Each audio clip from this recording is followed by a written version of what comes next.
Remember when you were a kid and you were really dumb? Yeah, this is one of those stories.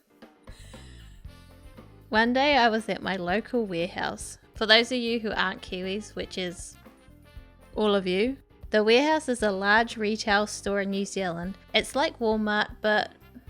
Be interested in our new winter duvet inners that we just got in. Oh wow, they're great price. It's like Walmart.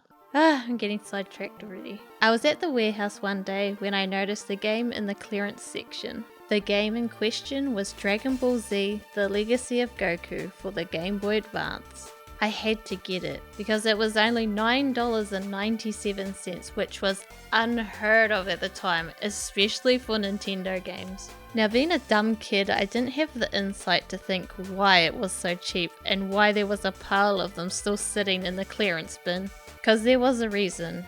Oh yes, a very good reason. This game brought on a new feeling I hadn't really experienced before, and that was buyer's remorse. So is this game as terrible as I remember? Let's find out together. I'd like to take this time to thank all my viewers for 300 subscribers. It's kind of crazy. I was not expecting to get that many, so thanks everyone.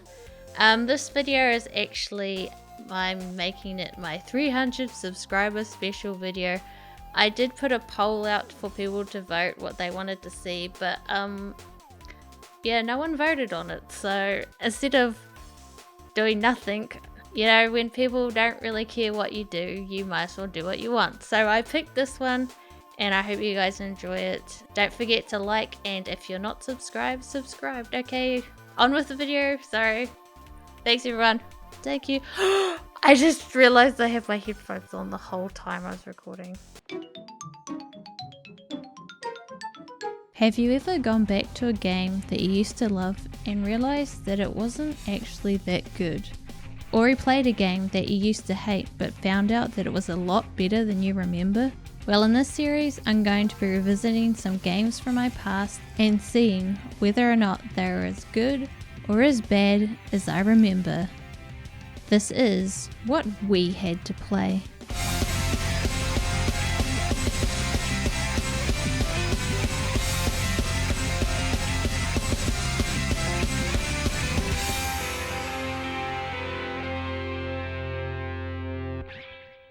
Dragon Ball Z: The Legacy of Goku was released in 2002 for the Game Boy Advance. Developed by Webfoot Technologies, it was somehow able to spawn two sequels, The Legacy of Goku 2 in 2003, followed by Boo's Fury in 2004. The game is an action-adventure title with RPG elements. We'll be playing as Goku and going through various parts of the Saiyan and Frieza sagas. And now that we've gotten that short intro out of the way, let us begin. Beating up the game, we are greeted with a delightfully compressed abridged edit of the Rock the Dragon opening.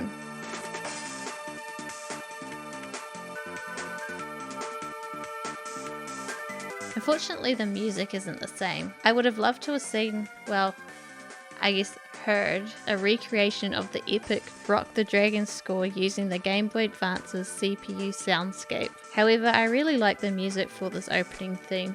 It fits in nicely with the visuals and doesn't sound out of place. Despite how pixelated it is, I thought it was really impressive to see such a scene on the Game Boy Advance. Who am I kidding? It looks like shit. It's odd that they included the title reveal with Trunks in the background, given that this game only goes up to the Frieza saga. Oops. The main menu is very simple. There isn't much to discuss here, so let's just get started on a new game. Our story begins with our humble hero, Goku. It has been a long time since he has last seen his childhood friends, and so he has decided to meet with them at the house of his old martial arts master. Coming along with him is his young 6-year-old son, Gohan. We start our journey on Master Roshi's charming little island. Our first objective in the game is to locate Master Roshi's porno magazines. I'm just imagining what the developers meeting was like. Okay guys, so how do we want to start off this E for Everyone title that will appeal to the kids?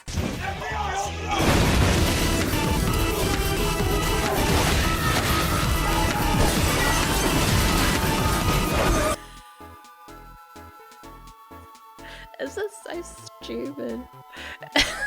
There are 3 magazines in total to be found on the island. What's more strange about these magazines is that one of them appears to have Bulma on the cover and the other seems to have Goku's wife Chi-Chi on the cover. I better keep Gohan from seeing this magazine. Yeah, you better. It'd be like discovering your mother's OnlyFans account. The last magazine can be found on the floor of the house. Returning all 3 to Roshi will cause Raditz to arrive on the island.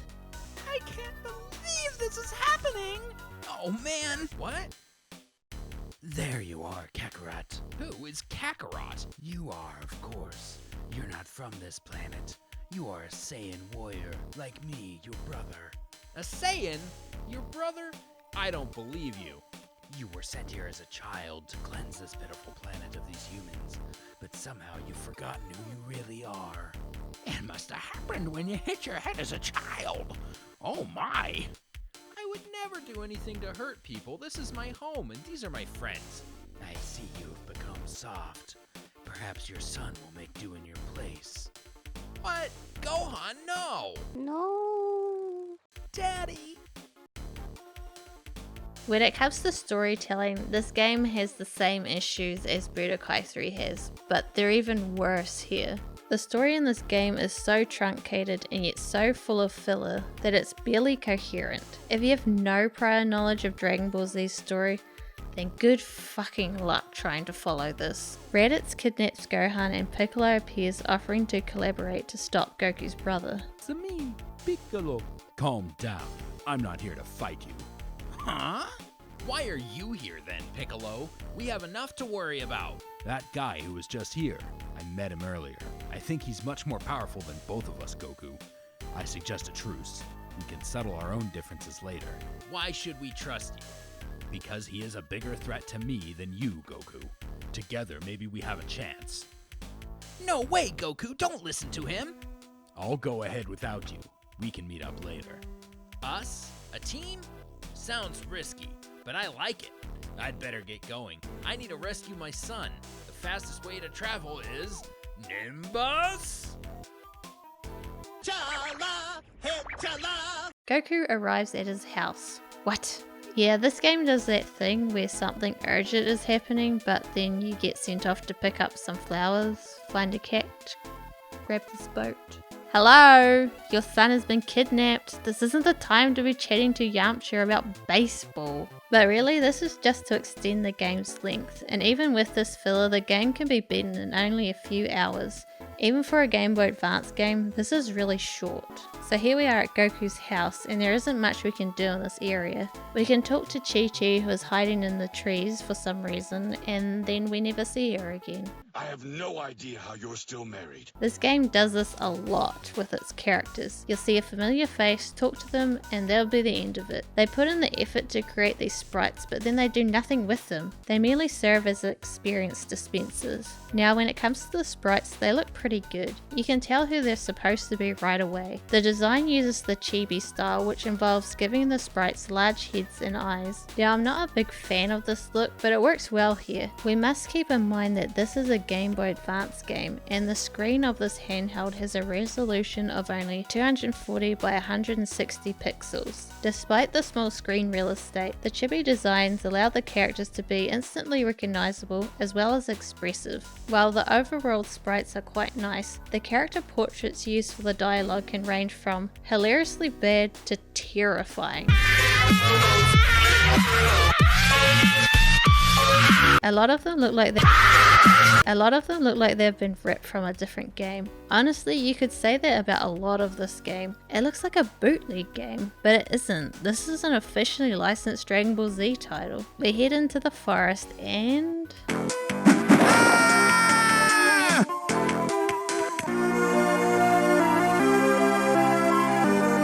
This game is hard, especially at the beginning.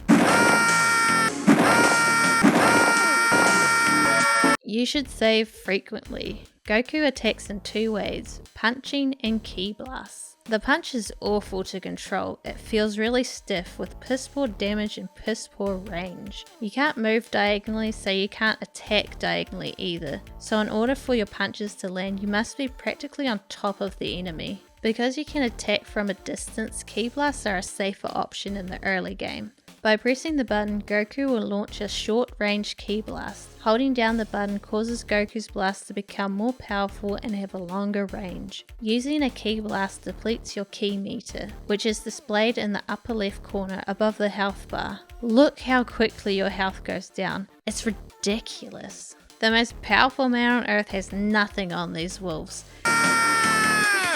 Fuck.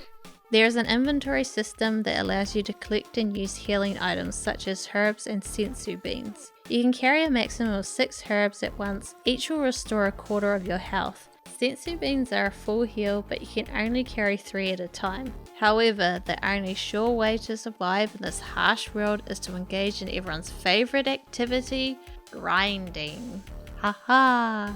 Yay! My favourite. Don't get too excited. You can gain experience in a variety of ways, completing side objectives, speaking with specific NPCs, and defeating enemies. When you gain enough experience points, Goku will level up, increasing both the amount of damage he can deal and the amount of damage he can take. Each enemy type gives a different amount of experience, and as you might expect, the harder enemies give a lot more. For example, if we kill this dinosaur, we will gain 600 experience, which is a significant amount in this stage of the game. He takes a lot of hits to kill and deals a lot of damage. It can be a real challenge to take him out, unless you're like me and hide in the trees where he can't get me. You're a monster! After leveling up a bit, it becomes a lot easier to explore.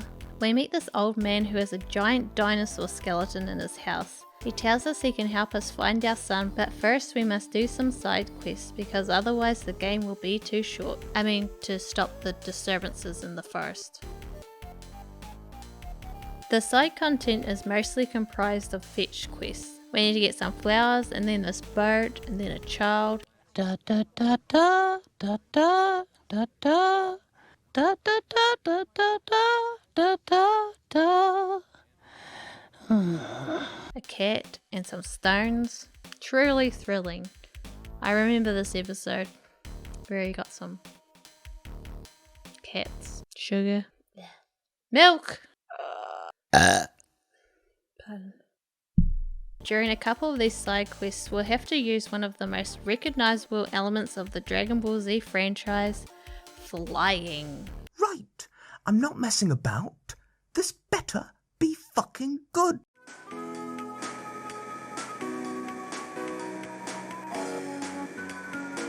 It's fucking crap! This barely passes as flying. Why is everything in this game so shit?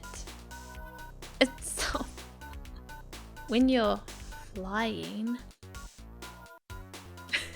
When you're flying, your flight meter will appear on the right. It measures it by displaying your maximum amount of flight time and how much time you have left. It drops as you fly. You must collect these orbs to refill it. Your maximum flight duration will increase as you level up. The only purpose of flight is to get up and across ledges. Even at a high level, the distance you can travel is so short that it is hardly even worth using. Talking to this dinosaur, and yes, Goku can apparently talk to dinosaurs now, but not that one, or those ones, or these snakes, crabs, wolves. Squirrel! What was I even talking about?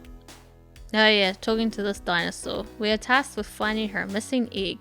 She claims a heartless monster stole it, but when we get up to the area where the egg is, there's another dinosaur up there, which I'm pretty sure is the father, so we kinda had to solve this custody dispute by assassinating the father. Rated E for everyone. On the way back with the egg, we find Tien and Chiaotzu just chilling out under a tree in the deadliest forest known to man.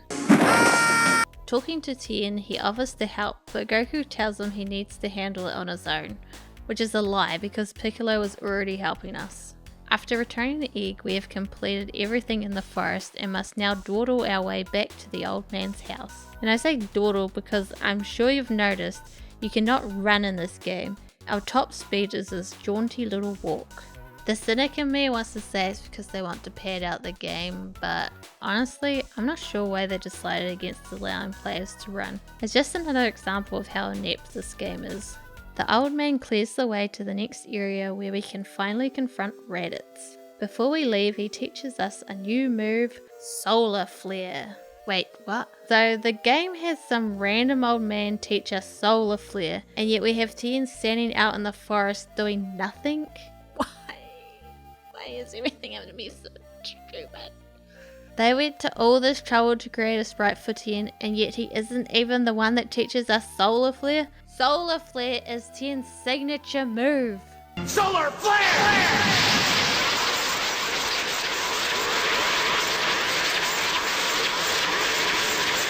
Why changed? Why? I don't understand. You made it. You have Tien in the game. Why is he just standing on the tree? Why did I play this? Come on, guys. Do you even know what Dragon Ball Z is? It's an anime and a manga that you didn't watch or read. They should have just switched the old man and Tien's roles. Better yet, get rid of the old man entirely and use the time saved to program in a running animation. Why is everything in this game so shit? Despite the fact that the way you get Solar Flare is stupid, the move itself is not. It is a key move that when used will temporarily freeze enemies. After freezing the enemies, you can wail on them for a bit before scurrying away. This cowardly technique is the most effective way to defeat most opponents, especially bosses. And while we're on the subject of bosses, we're about to meet our first one. The entire boss encounter and area is just poorly designed. If we want, we can just walk up to Gohan. Come on, Goku, just snatch him. There are healing herbs laid out everywhere, and Piccolo is just standing there looking out into space. Don't expect him to help you with this fight, because that would require programming. And this game ain't about that life. We approach Raditz, who won't do anything until we talk to him. Give Gohan back to me, now! Are you prepared to join me? Come, Kakarot, we could rule the universe. How do I pronounce 3 dots? Period. Your whole purpose in life is to conquer and destroy. We are Saiyans. It is in our blood. I may have been born a Saiyan, but that's not my purpose. Don't make this any more difficult. Very well, brother. Now you will see the wrath of a true Saiyan. It is a shame. And as soon as the dialogue box disappears, he smacks us. Oh, fuck. I can't believe you've done this. The way boss fights play out is pathetic. You freeze them, take a few pot shots, run away because we're made of paper mache, rinse and repeat until they die. Defeating Raditz does reward us with a decent amount of experience. The iconic special beam cannon scene is then reenacted, except that I killed him behind a rock so we can't see anything. Sorry guys. Don't be a fool, brother. His blast will kill us both. If that's what it takes to save this planet, I'm ready. Special beam cannon! Goku dies for the first time ever. Definitely he's never died before. Nope. It hasn't occurred before in this game. Goku is sent to the afterlife where Kami greets us, but he has some bad news for us. That was a brave sacrifice you made, Goku. I would do anything for my son, Kami.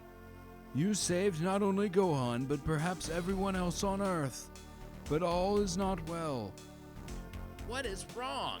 As we speak, 2 more Saiyan warriors are on their way to Earth. They are coming to get the Dragon Balls so that they may gain eternal life. But your friends are collecting the Dragon Balls so that they can wish you back to Earth in order to protect it once again. Go to the end of Snake Way and train with King Kai.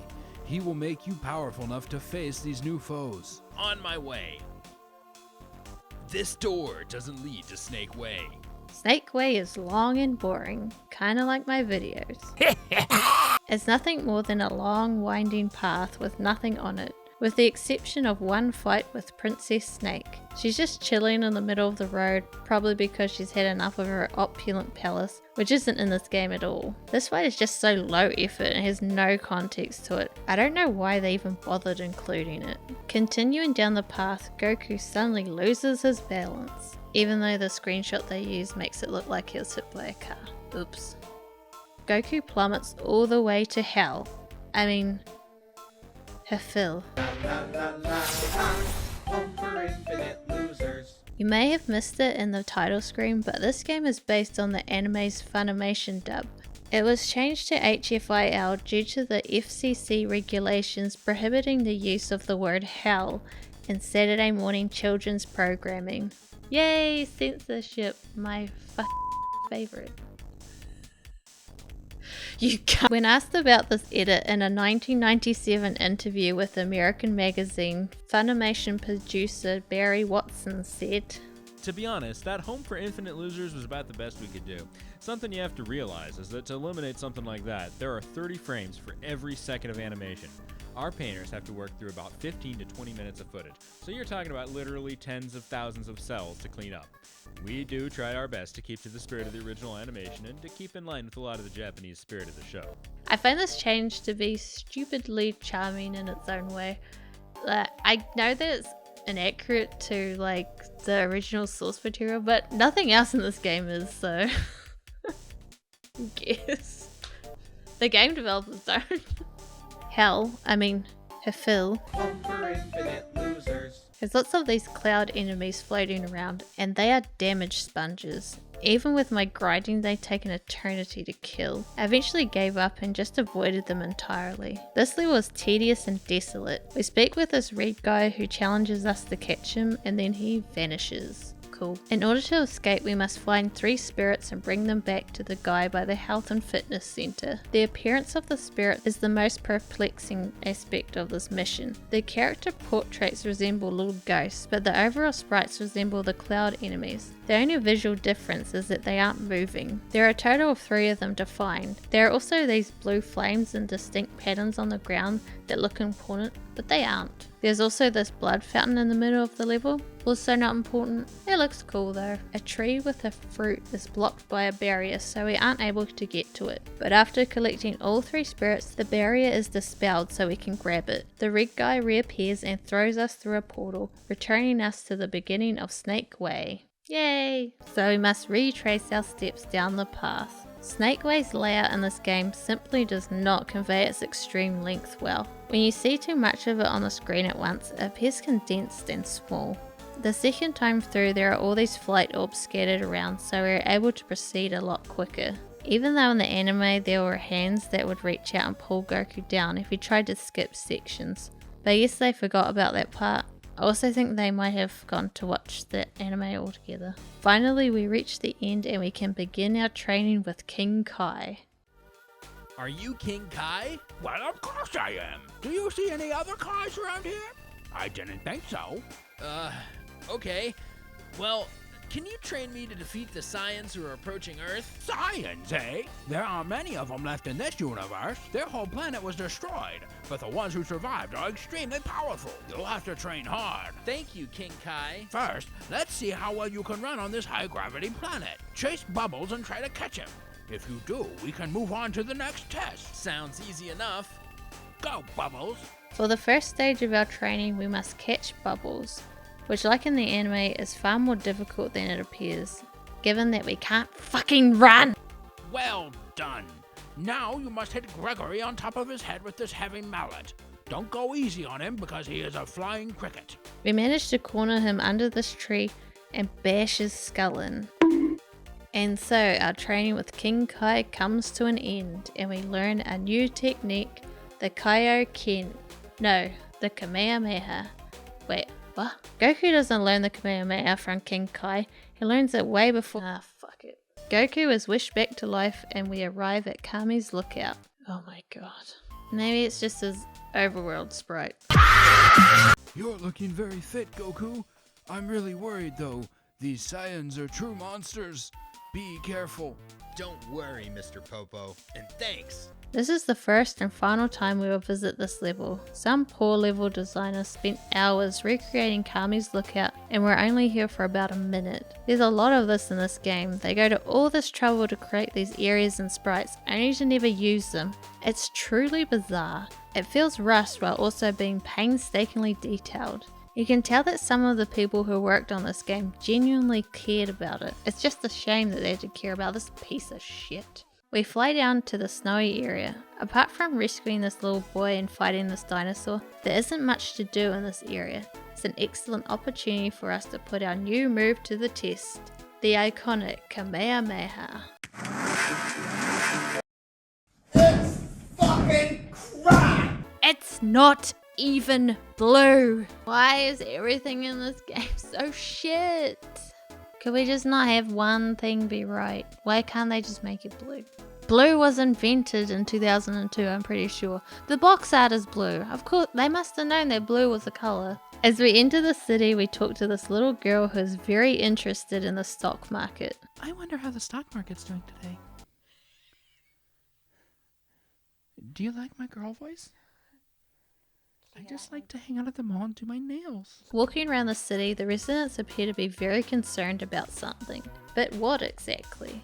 This part of the game is extremely confusing. So there's apparently a bank robbery going on, and these guys here who are aimlessly wandering around are the robbers. It's puzzling because they simply ignore you, even if you walk right up to them. They don't even acknowledge you. They barely fight back when you attack. It's all very confusing. To get to the next boss encounter, we need to pass through this military checkpoint. This level feels like it belongs in a different game.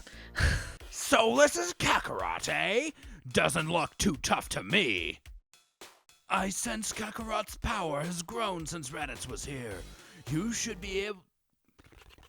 I sense Kakarot's power has grown since Raditz was here. You should still be able to handle him easily, though, Nappa.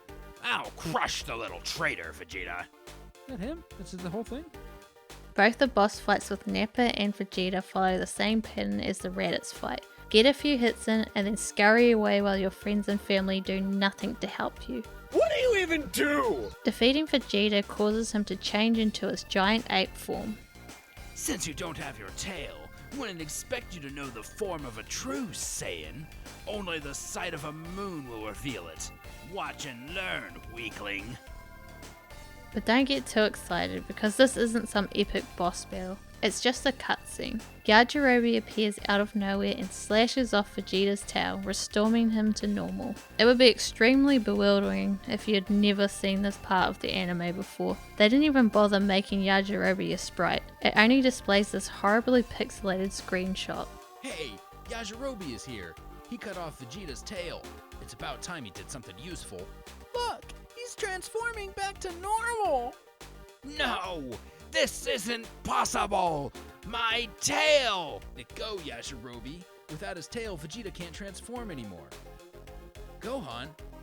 Oh no! Gohan is beginning to transform now too! Sorry, took it too far there. Ignore the coughing. Your time's at an end, okay, motherfucker? Wow, Gohan sure did a number on Vegeta. We need to kill Vegeta now that he's vulnerable. Stop! Don't do it, Krillin! That's not the way to end this! But Goku, after all he's done to our friends, you're not just gonna let him get away. I don't feel right about this, Krillin. We need to show him mercy. Okay, Goku, I just hope we don't end up regretting this. I've somehow been defeated by this common Saiyan. I'll have my revenge once I recover from this. Perhaps I'll go back to Namek and collect the Dragon Balls there. Then eternal life and limitless power will be mine. Are you sure you transcribed that right? What does it say? He is run away? He is run away! Sure, he ran away? Where are you reading? I can't see He it. is run away. That's what it says. That's like... So I was like, did you make a typo? He ran away! Vegeta makes his escape and rockets off to Namek, with Goku following soon after. And no, I did not edit that. That's how you just appear on the planet. This is, believe it or not, the final level in the game. Remember when Goku had to find these 3 ancient artifacts and make his way through an ancient temple on Namek? Yeah, that was pretty great. One of the best episodes. This temple is a chore to navigate. It doesn't give you much guidance as to what you should do. There are enemies everywhere as well as a slew of teleporters that lead nowhere. When you reach the center, you must place the 3 gems around the Guru's statue. It will pave the way for our next round of boss battles against the Ginyu Force. We are the Ginyu Force! Everyone is just wandering around the area. There is no sense of immediacy or threat. We simply use the same strategy as we have for all the other boss fights. Once we've defeated all the members, we can proceed to the ultimate bad guy, Frieza. Hello, allow us to introduce ourselves. My name is Frieza, and we're a traveling improv group. The path to Frieza's ship is very straightforward. We just need to fly over a few small islands while defeating Frieza's minions. Now it appears that I'm rushing through this section, but the game doesn't change much from stage to stage. This game is severely lacking in variety. Frieza's ship is surrounded by enemies you can farm for XP. We can board his ship through the roof. Oh yeah, and Vegeta is on our side now. Yeah, just whatever, who cares? Who needs to explain that? I mean, the game certainly doesn't. Despite the fact that there isn't much to do on the ship, it's still quite large. It has an armory as well as a viewing room where you can exit the ship and do some more grinding if necessary. Once again, you can see the level designer's efforts, but there is just simply no content for it. We've passed the point of no return. The final boss will trigger once we enter the rejuvenation chamber. Oof. And another jarring cut. So this is the little monkey who seeks to spoil my plans. After I've put you down, I'll find another way to gain immortality through the Dragon Balls. I cannot be defeated. The final boss, like most of the game's elements, is underwhelming. There is no special strategy for defeating Frieza. It proceeds in the same manner as the other boss fights. The only difference is that Frieza's transformations will take place gradually throughout the fight. Congratulations, Saiyan! You've actually pushed me to my next form! Prepare for a true battle now! Wipe that smirk off your face, monkey! My third form is far more powerful than this one! Behold! I'm impressed! It looks like you will be the first to witness my final and most awesome form! Do you realize now that you can't win? Don't listen to him, Goku! You can do it! I've had enough of your mouth, little one! Oh, fuck nuggets. Krillin, no!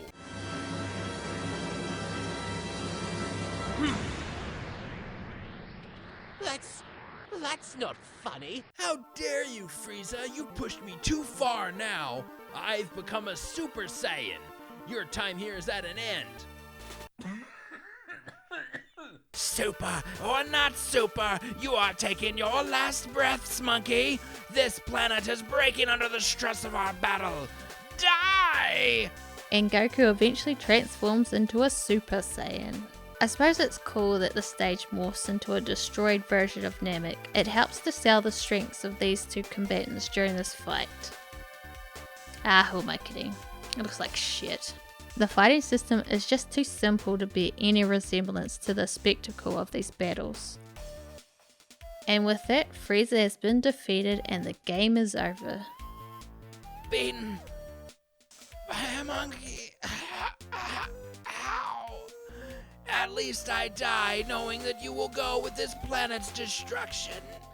Live or die, I can rest knowing that your evil stops here. This game, as I mentioned near the beginning of this retrospective, is extremely short. Even if you complete all the side content, you should only need a little more than a couple of hours to complete the game. The evil tyrant Frieza was defeated at the hands of Goku, the legendary Super Saiyan. Back on the planet Earth, Goku's friends used the power of the newly restored Dragon Balls. Oh, fucking goddamn it. Back on the planet. Shush.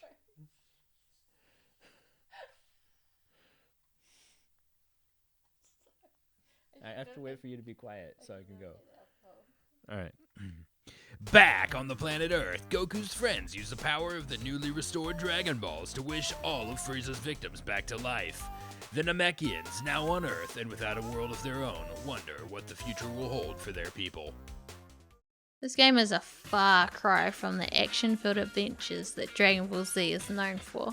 The battles aren't fun, over-the-top airborne fistfights that you expect from the series. They have all been reduced down into very bland and tedious ground-based affairs. Battling enemies is both frustrating and boring, thanks to the touchy hit detection and extremely repetitive fights. Character and enemy movements are bland and uneventful. Yeah, there are some scenes from the show included, but they don't make the action any more exciting or interesting. They're just there. If you're new to Dragon Ball Z, you will be utterly perplexed in what is even going on. It has sloppy setups and transitions, and there are no elaborate sequences to demonstrate the passage of time. You just appear in new locations. Since the game is all taking place from Goku's perspective, it is very limited in scope. Now, I've made it no secret that I'm not really a fan of Goku as a character, because he's a piece of shit father and a terrible grandfather, and he sucks and he's stupid and I hate him.